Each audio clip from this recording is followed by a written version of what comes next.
Kali ini kita kedatangan tamu yang hebat. Dia masih muda, tapi bisnisnya udah ada di mana-mana. Siapa lagi kalau bukan Ahmad Daud. Selamat datang di podcast kami, Daud. Gimana kabarnya? Sehat? Tentu kabar saya baik. Terima kasih sudah bertanya.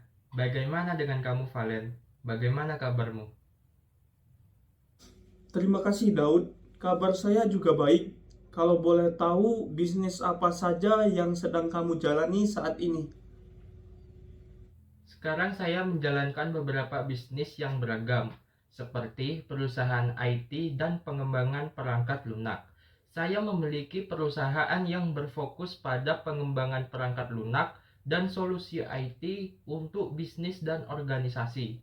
Saya juga terlibat dalam bisnis e-commerce, di mana saya menjual barang produk melalui platform online. Lalu saya juga memberikan jasa konsultasi kepada pemilik bisnis kecil dan menengah untuk membantu mereka mengembangkan strategi pemasaran.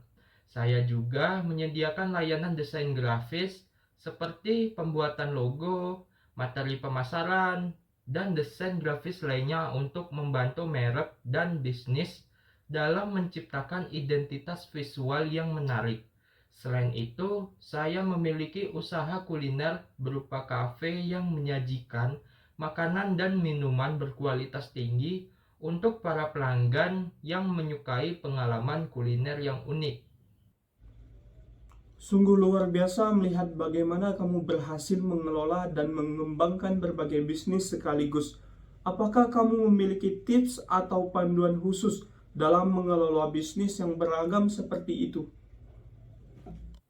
Tentu Valen, ada 5 hal penting untuk mengelola bisnis yang beragam. Yang pertama, fokus pada keahlian inti. Bangun tim yang solid, prioritaskan waktu dan sumber daya, manfaatkan automatisasi dan teknologi, dan yang terakhir yang sangat penting, jangan lupa istirahat. Dengan menerapkan tips ini, kamu dapat mengelola bisnis yang beragam dengan lebih efektif dan efisien. Terima kasih atas tips yang sangat bermanfaatnya. Saya senang tips tersebut bermanfaat bagi kamu dan penonton. Jika kamu memiliki pertanyaan lebih lanjut atau ingin membahas topik lainnya, jangan ragu untuk mengajukannya. Saya siap berdiskusi lebih lanjut dan berbagi pengetahuan saya dalam dunia bisnis dan etika. Baiklah, kali ini kita akan membahas topik menarik tentang etika dalam pengambilan keputusan bisnis. Saya sangat senang bisa berdiskusi dengan pebisnis muda seperti Anda dan sekaligus seorang pakar etika bisnis yang luar biasa. Jadi Daud, apa sebenarnya yang dimaksud dengan etika dalam konteks pengambilan keputusan bisnis? Langsung jawab aja ya. Jadi, etika dalam pengambilan keputusan bisnis adalah konsep.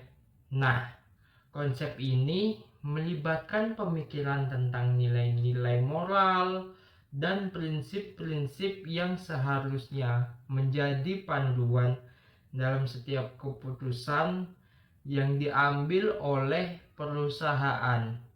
Dalam setiap langkah bisnis yang diambil akan melibatkan dampak sosial, lingkungan, dan kesejahteraan umum. Sangat menarik. Saya yakin banyak orang yang bertanya-tanya, mengapa etika dalam pengambilan keputusan bisnis sangat penting? Tentu Valentino, etika pengambilan keputusan bisnis menjadi penting karena bisnis itu bukan cuma tentang cari uang, tapi juga bertanggung jawab secara sosial. Terus harus bisa mempertimbangkan juga dampak terhadap masyarakat. Kalau perusahaan mempertimbangkan etika dalam pengambilan keputusannya, mereka semua bakalan bisa membangun reputasi yang baik, lalu memperoleh kepercayaan pelanggan, dan akan menjadi kontribusi jangka panjang. Seperti halnya dengan kebanyakan hal dalam hidup, Pasti ada dilema yang harus dihadapi dalam pengambilan keputusan bisnis. Bagaimana cara menyeimbangkan antara mencapai tujuan bisnis dan mempertimbangkan etika? Benar itu Valentino. Dalam menghadapi dilema itu, penting untuk punya kerangka kerja yang jelas. Nah, salah satu pendekatan yang berguna adalah pendekatan win-win. Artinya, mencari solusi yang tidak hanya menguntungkan perusahaan secara finansial, tapi juga menghormati nilai-nilai etis, termasuk karyawan, pelanggan, dan masyarakat luas. Itu terdengar sangat masuk akal. Namun, dengan persaingan bisnis yang ketat, apakah ada resiko bahwa perusahaan yang mengutamakan etika dapat kalah dari pesaing yang lebih tidak etis? Nah, pertanyaan bagus itu. Semuanya pasti ada resiko, apalagi dalam jangka pendek. Tapi, ada tapinya nih. Kalau perusahaan itu bisa membangun reputasi yang kuat sebagai perusahaan yang beretika, pelanggan itu akan lebih memilih mereka.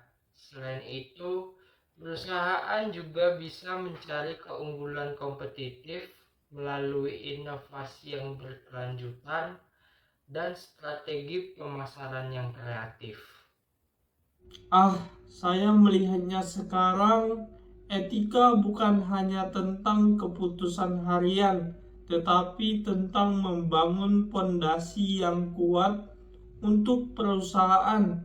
Seperti apa langkah-langkah praktis yang dapat diambil oleh perusahaan untuk menerapkan etika dalam pengambilan keputusan? Ada beberapa langkah yang bisa diambil. Langkah pertama yaitu perusahaan harus memiliki kode etik yang jelas. Yang kedua, mereka perlu melibatkan pemangku kepentingan dalam proses pengambilan keputusan untuk memastikan pertimbangan yang lebih luas. Dan yang terakhir adalah perusahaan harus secara teratur mengevaluasi kebijakan dan praktik mereka untuk memastikan kepatuhan terhadap etika yang sudah ada. Terima kasih banyak Daud. Untuk wawasan berharga ini, saya yakin para pendengar akan mendapatkan banyak manfaat dari pembicaraan kita tentang etika dalam pengambilan keputusan bisnis. Apakah ada pesan akhir yang ingin Anda sampaikan? Pesan akhir saya adalah bahwa etika dalam pengambilan keputusan bisnis bukanlah sesuatu yang dapat diabaikan. Dalam dunia yang semakin kompleks ini, penting bagi perusahaan untuk mengambil langkah-langkah yang bertanggung jawab secara sosial dan menghormati nilai-nilai etis. Dengan melakukannya, mereka dapat membangun hubungan yang kuat dengan pelanggan, karyawan yang berdedikasi, dan menciptakan dampak positif dalam masyarakat. Sangat inspiratif Pak Daud. Terima kasih atas waktu dan pengetahuan yang berharga, dan terima kasih kepada para pendengar kami yang telah menyimak podcast kami tentang etika dalam pengambilan keputusan bisnis. Sampai jumpa di episode selanjutnya.